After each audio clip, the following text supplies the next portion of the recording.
For every lovable content creator on YouTube, there is a kryptonite who creates just as much attention, but in a negative way. In this video, we're going to go through some of the most lovable versus hated YouTubers, starting off with Charlie, also known as Penguin Zero. Charlie is arguably one of the most famous YouTubers in terms of criticizing other people's content. But let's not fool ourselves, he does it in good deeds. The majority of his content relies on making sure to call out negative behavior, such as creating a video about the father that beat up a kid just because he lost a Madden game. God damn it! $300 controller!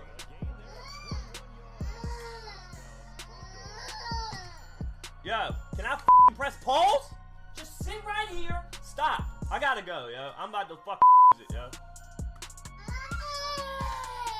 Shut the up! And if you follow Charlie's content, you already know what he's about to say about this. No, your computer isn't lagging, nor is the video itself. This pathetic worm just streams using a dial-up connection that he's probably stealing, so the frame rate's dog shit, and he has a $300 controller apparently, but a 30-cent internet connection and webcam. I completely understand and stand aside for Charlie for this video, but apart from it, he's made tons of other critiques for more famous YouTubers, calling the video boring douche-tubers. Nevertheless, Charlie's content reminds us why we should always stick to the moral code when it comes to YouTubers. Because when you see what type of stuff Jack Doherty does, then you'll understand the need to put these so-called famous people in their place. I don't know if there is someone who loves Jack. There were videos in which his own family is disgusted by him and does not want to be part of his content. While his mom is doing honorable work at a middle school, Jack found himself under a lot of critique for not retiring her early and just enjoying the luxury all for himself. What's your mom do now? She works at a high school cafeteria. So she's a lunch lady? Yeah. A lot of people roast me for that, but it's good for my mom to be busy because some people don't have the best habits and they need something to keep them busy, to keep them distracted. And for her, I give her more money than she makes off her job. I keep her happy. She's my mom, but she enjoys working there, keeps her busy. Needless to say, all of Jack's content relies on no value and doesn't entertain anyone. Apart from that, he's mostly filming crime scenes, just like in this scenario, where he crashed his McLaren while ravaging on the highway. No!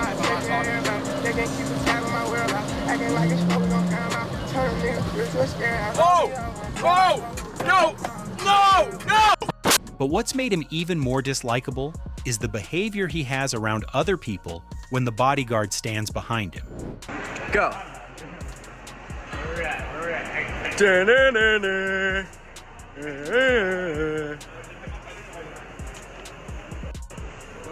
What?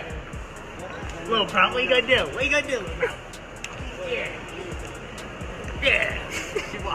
He constantly tries to act tough, but the reality is that he's just a spoiled brat who wants to farm for clips and content. And surprisingly, he manages to do so even though everyone hates on him. Negative attention is still attention, and views are still views. For example, Jack's crew started a fight against Andrei Arlovsky, a UFC champion, and Asmongold's reaction is literally us in this situation. What is he What are you acting like you're gonna do anything for? What are you doing?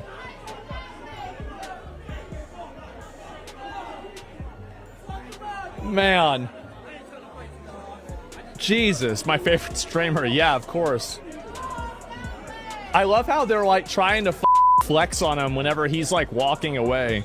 Let's move on to a more positive content creator.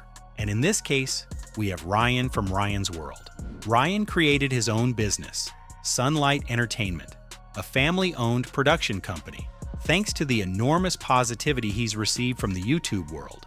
As you probably know, Ryan's content relied on reviewing toys and making sure they're safe for the kids out there, and just giving a proper, honest opinion on toys. That's what made him famous as a kid, and that's what propelled him to continue creating content as a young adult. Ryan's journey doesn't stop here, as he's constantly uploading videos on a variety of different topics. Many of the parents out there have raised certain concerns about Ryan's content being too brain rot for their kids. But considering the age we live in, I'd say it is highly educational. Yes, escaping a real-life Roblox tsunami is not your everyday type of content. But if your kids enjoy it, I guess it does hold a certain value to the YouTube world. After all, we're talking about the richest kid in the world? At the age of 12 years, this kid was the thing on YouTube. On the other hand, we cannot say the same for Neon. Although he's matured a lot in the past couple of years and steered more towards IRL streaming rather than YouTube, there are some dark parts of his career that will haunt him forever, such as him faking his own death. On a couple of YouTube videos, Neon wanted the entire world to believe he's gone, only for him to come back a couple of days later and see how many clicks, or translated in easier terms, money, he's generated from it. Not only that, but his behavior against Andrew Tate on the podcast with Aiden Ross made him an even more laughable online figure. Don't worry about that. You just killed up and you tell him who's boss. You tell him. That's right. You tell him. You say you're a streamer and you play video games all day. You're a disgrace to the what the man is. The favorite tell yourself. You bitch. Fire and house arrest, you fucking loser. You and your dirty ass brother, too, dumb bitch. Look at you just sitting there, you bald refugee. Alright, hold on, I don't know why you're laughing.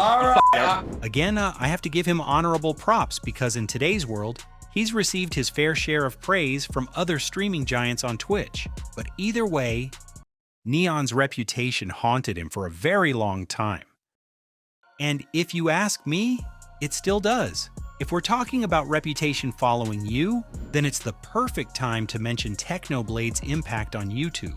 Technoblade's Minecraft gaming was truly something that made the entire world a better place to live in, not just because of the content, but because of the value behind it. You see, Technoblade wasn't shy to donate the majority of his money to charity, and in one challenge, he had to win 1,000 consecutive games to secure 25 $100 store credits to give away to his fans, set up by Simon Hypixel.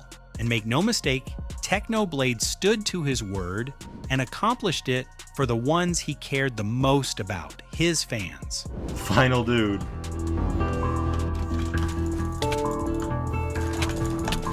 And 1,000. After a lengthy battle with cancer, Technoblade passed away in 2022.